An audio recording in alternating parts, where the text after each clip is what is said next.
Baby Rex and David Guetta, I'm Good on the Quad Cities' #1 music station. This is B100. Hey, what's up? It's Connor Kenny. Snow is on the way, and we here at B100, we try to be experts by basically saying exactly what our awesome weather partners at KWQC say.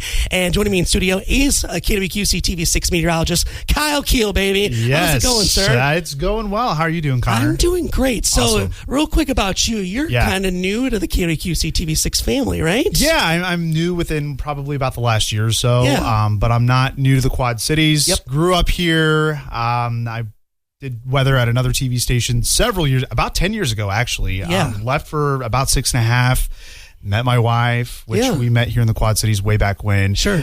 So we came back home, started a family, and I've been at KWQC since November of 21, and things have been going well. And I've actually been watching Kyle since I was in college up in Cedar Falls when he was on KWWL in Waterloo. So that's how long I've been seeing Kyle's And I face. listen to Connor on the radio. So it's crazy. Yeah. It's a long Small time. world. Small world. Long time coming, but not in very long. We're going to get some snow here. We are, yeah. We have that winter storm that we've been tracking all week long.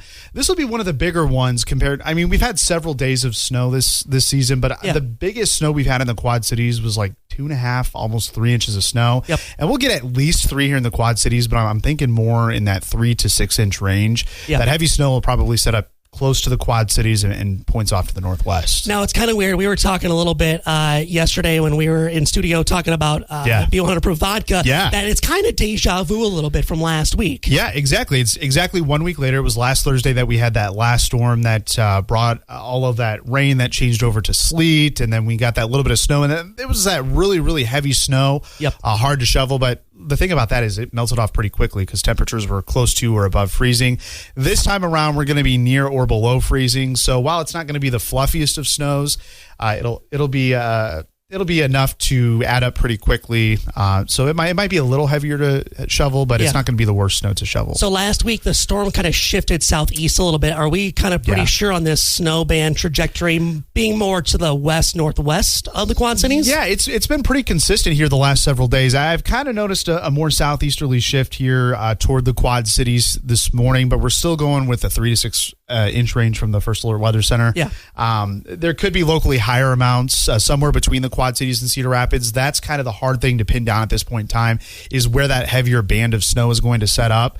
So there could be some areas that do get 7 or 8 inches based on what we're seeing this morning. But as always, there can be wrenches thrown in at the last minute.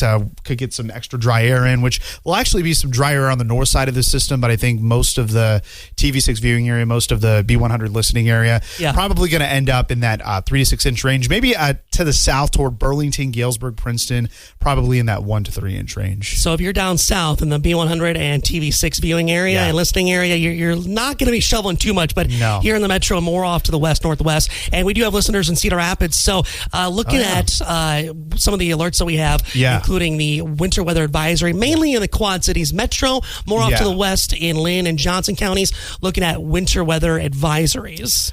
Winter storm warnings. Winter storm warning. That's No, that's okay. That's why you have me here, exactly. right? See, exactly. Just trying to repeat what you guys have said, just differently. Exactly. Well, Connor, the thing about these advisories, people get so wrapped up in them. The impacts are going to be the same. It's going to be snowing. That's going to lead to slick roads, low visibility, and then we also have to take into account the wind. It'll be a little windier than last week, 25 to 35 mile per hour gusts. And with this being not as heavy snow as what it was last week as far as the wetness of it goes, it'll be easier to blow around. So it could look at blowing and drifting, especially in rural areas. But areas with the winter storm warning, those are the areas that'll likely get closer to those 6 inch marks.